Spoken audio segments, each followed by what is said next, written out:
Hey everyone, welcome back to Flow State Reactions. I am Starry and I am here yet again to react to The Lord of the Rings. And this is the behind the scenes and this is the appendices for Return of the King. And we are now on Weta Workshop, okay? I just finished watching pictures. So I am excited to just go ahead and get into this video, okay? All right, everybody, let's relax and let's flow. Weta Workshop. When you start a film, you never set out with the intention of doing the work to garner recognition at a higher level than just the beautiful craft that you've tried to put into the film. But in the case of Lord of the Rings, of course, it has a legacy well and beyond just the process of making film. I think as we got into the first year, it all dawned on us quite rapidly. I thought it was going to take a lot longer. Things were going to be moving a little bit slower. It was a lot bigger than we first anticipated. There's no doubt that when we started these three films, Tanya and myself included, were fairly green at what we were attempting to do. It's a great tribute to Peter and New Line that they entrusted in us the level of confidence, but it required a huge amount of learning.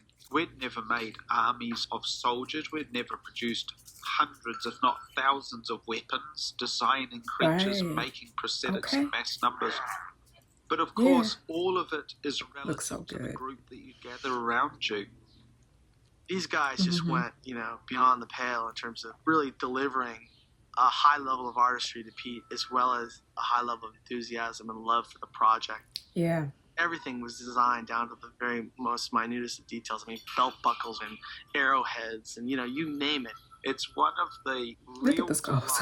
of working with Peter. They making up everything from scratch. Lord have mercy. Take you creatively places you could never bring yourself to risk going.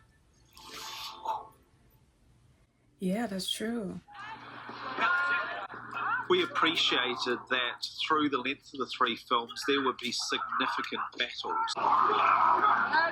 And knowing that, we were very conscious that each culture would stand alone, be represented through their particular silhouette.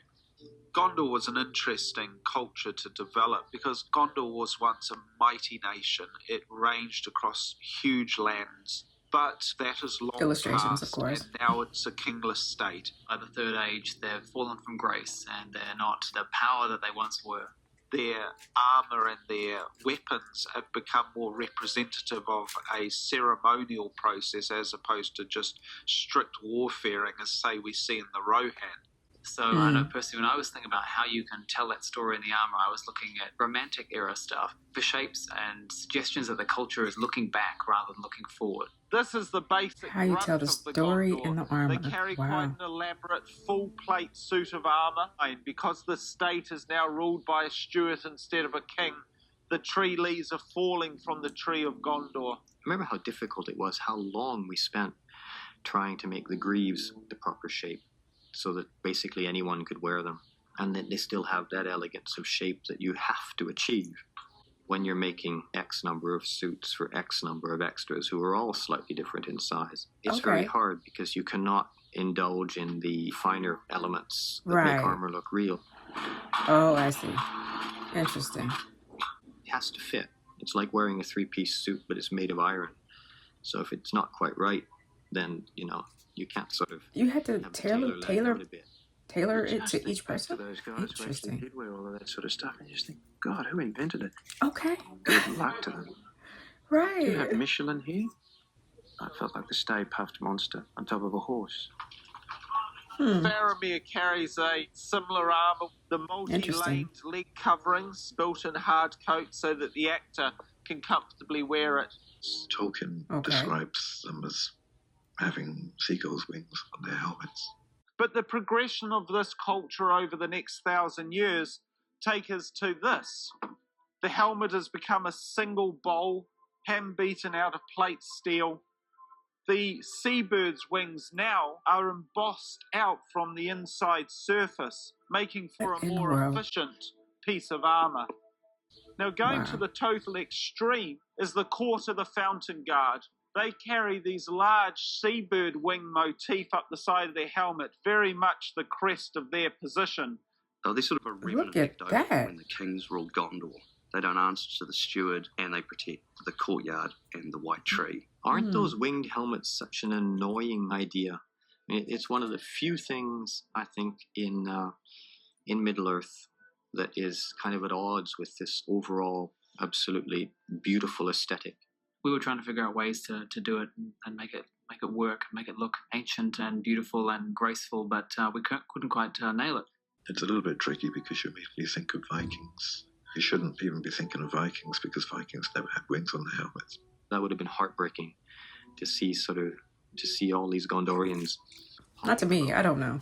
I don't know the difference. Helmets, wouldn't it, with 2 silly wings nailed to the sides of their heads. That would have been awful. So it was trying to come up with a more formal way of giving these helmets wings. Ellen did this beautiful drawing where the feathers were sticking out ridiculously on the side of the head, and yet it worked and it looked great. So fantastic, and it looked real somehow.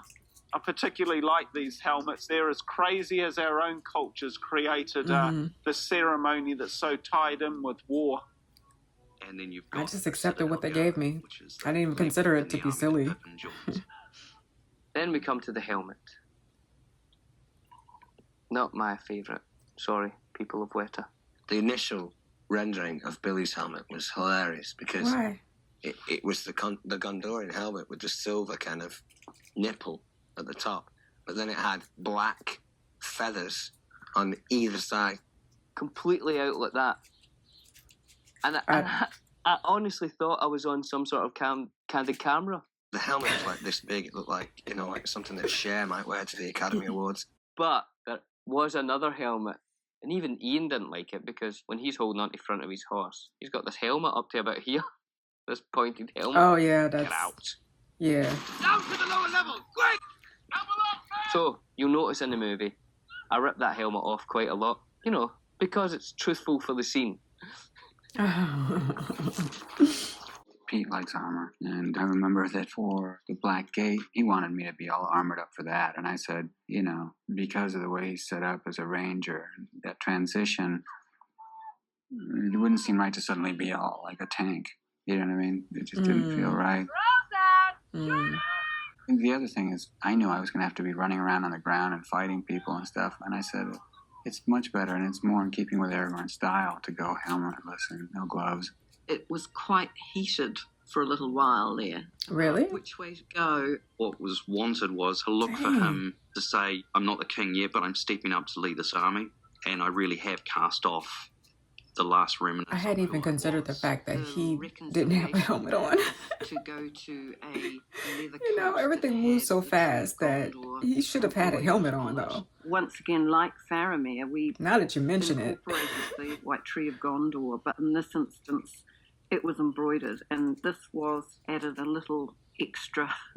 Right? Don't you agree? He should have had a helmet on. That's so dangerous. It'd be something special. Peter really wanted Viggo to be in armour, so the final scene was where we brought back the armour for the coronation. The armour I'm wearing is the armour of my forefathers.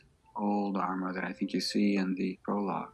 We used as much of Elendil's armour as we possibly could.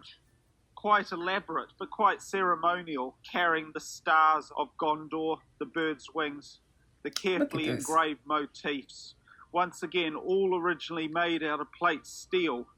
I think there was a certain maturity in the way the design team worked, and I thought the variety of designs that were done for the Gondorian armor was very effective. The Haradrim went through a few different design phases. We even locked in on them and then had it changed on us. All that Tolkien says is flashes of gold and red. Flash of gold and red as they just don't trample past. So I developed ways of making fake tiger skins, the whole skins, leopard skins, and lion skins, and zebra skins. We didn't want to draw too heavily from any one particular culture for obvious reasons. This is Middle-earth, and also you don't want to insult anybody. These are bad guys after all. So I did some more research and thought, okay, the only races that I can pull on are a small island called Kiribati, who are so small that I don't think I'm insulting them to plagiarize the way they make their armor, which is they weave all their armor out of wicker.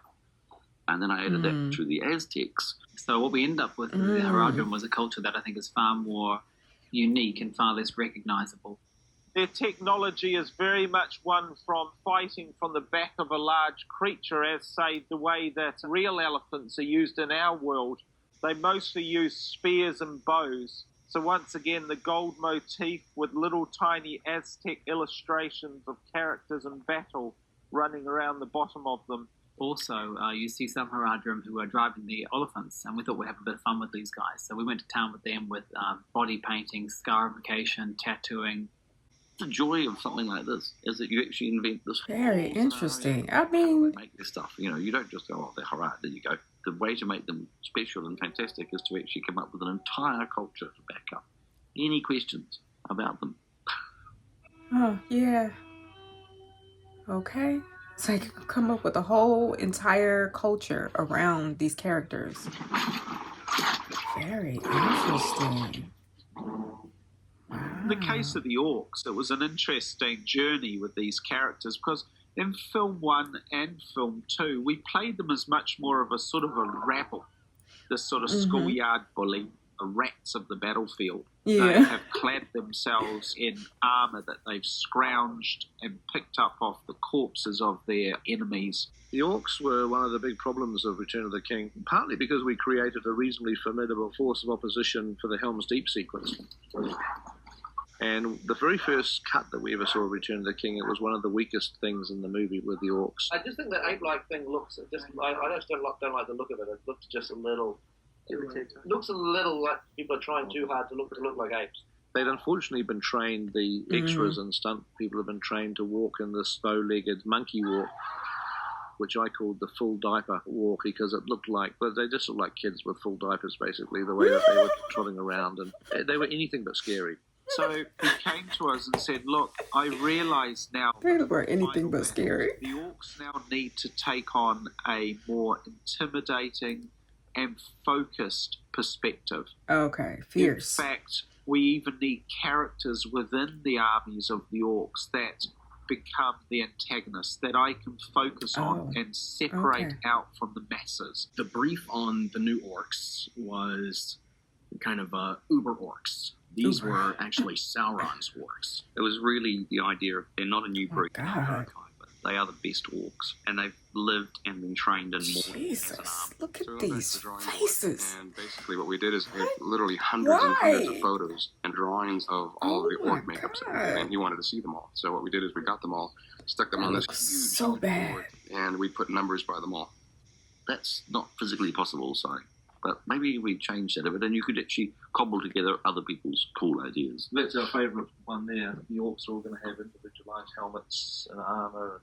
Their faces are all different. He'd check each ones that he really, really liked. And then from there, he says, yep, this is what I don't want. He says, I don't want any witchy poo noses. So witchy poo noses was the thing. I guess it was sort of a long, extended nose. So we sort of went for something a bit more skeletal on the new breed of mortal Orcs. Their faces, they were supposed to be just really, really hard. They were supposed to feel a little more lived in and kind of diseased. I mean, they are a lot stronger. Very much so. They've just been corrupted by this malice for so long. They have just little bits of rot and stuff all over. Yeah. Their new looks, we also gave them an upgrade with armor. So the whole idea was plate steel, but it's all the curves are been sharpened and filed, so they're all like shears and secateurs, and if you get near to this armor, you're enough to lose fingers.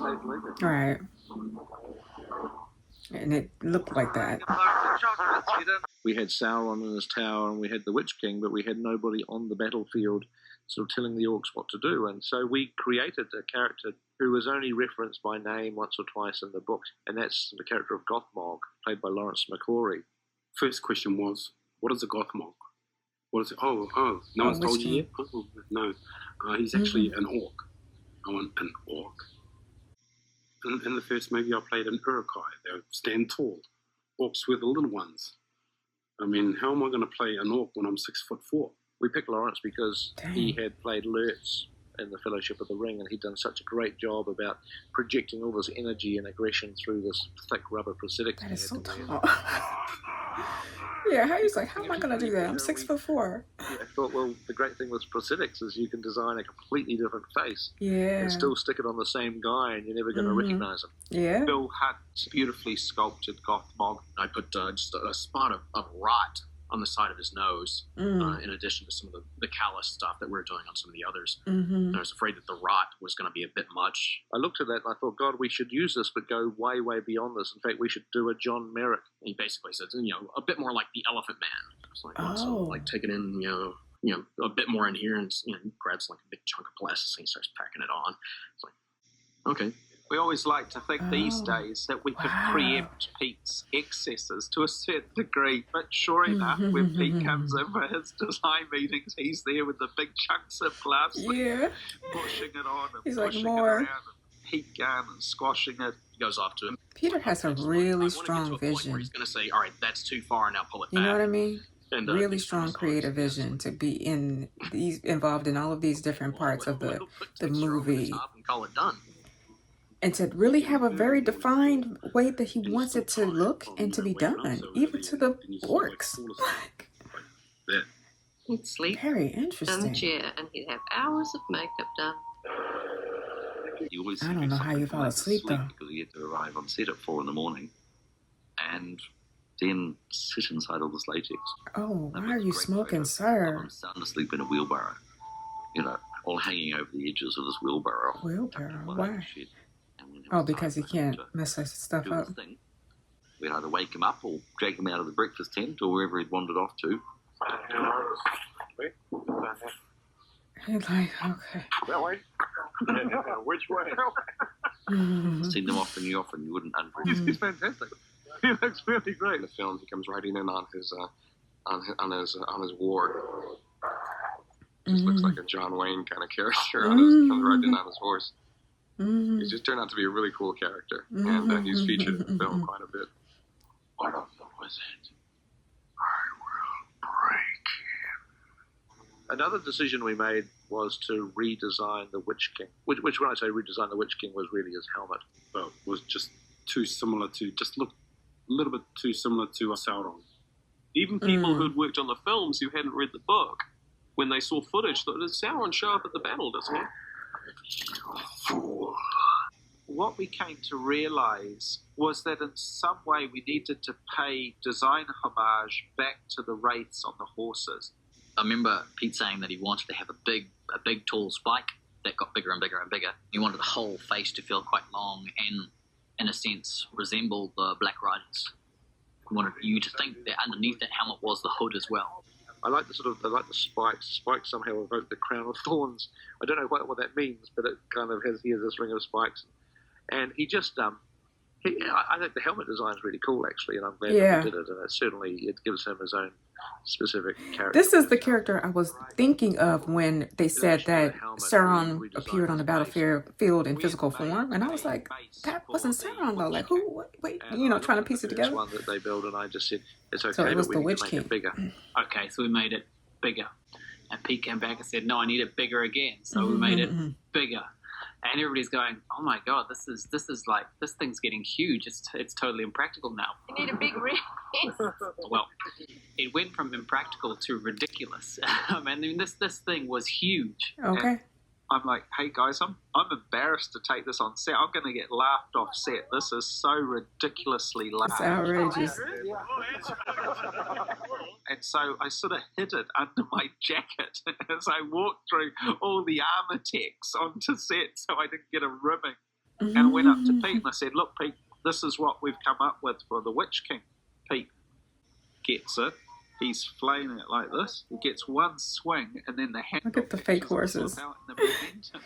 Wow. It's so funny. And so he likes that. He flips them over, and it hits the ground, and it's caught in his jacket.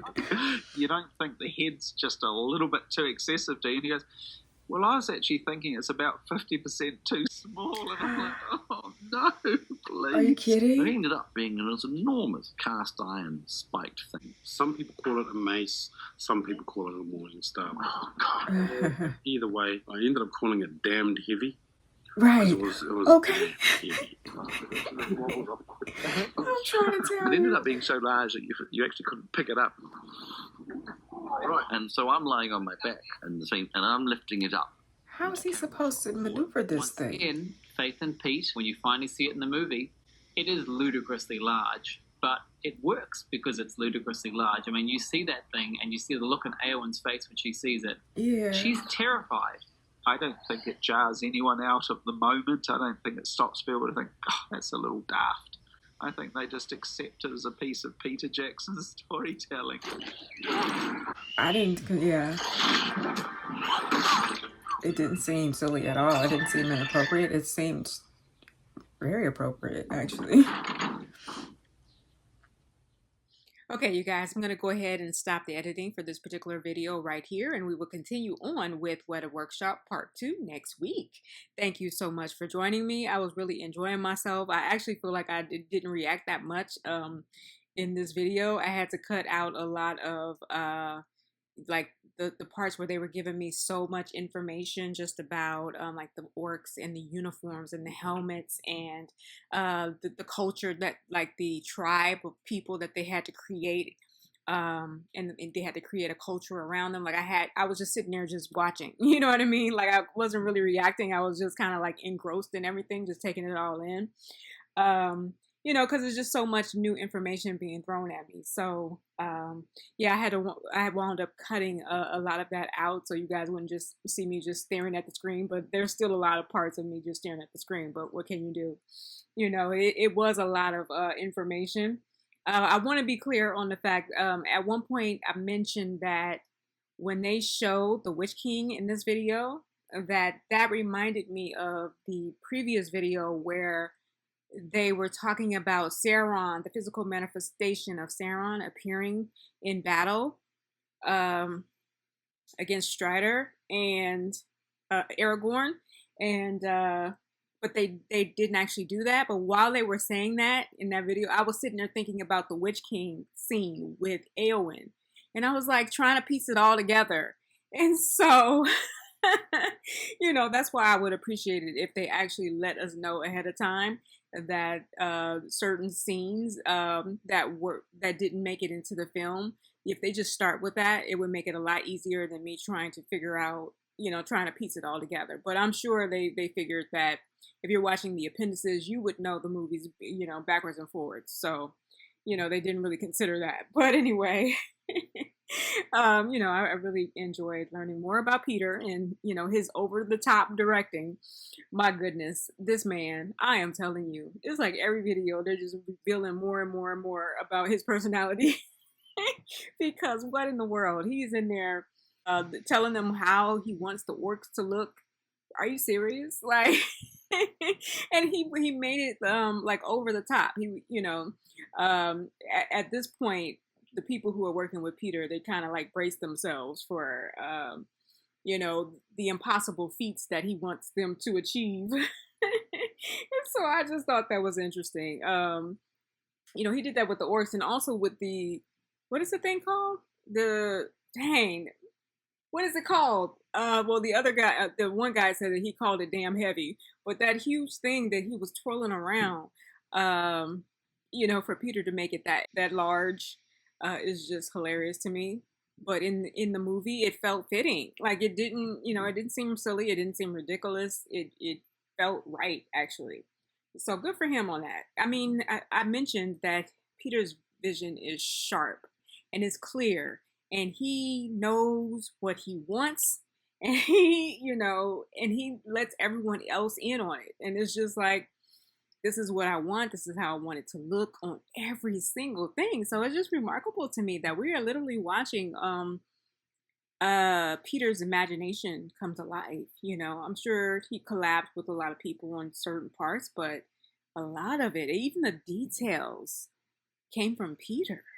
Like, what? The faces, the orcs, you know, to the point where he's like, I don't want witchy poo noses. You know, he made the noses like cave in to their skull, and my goodness, very impressive, I have to say. All right, you guys, thank you for hanging in there with me, sticking around all this time, and I will see you again next week, okay? All right, until then, let's flow.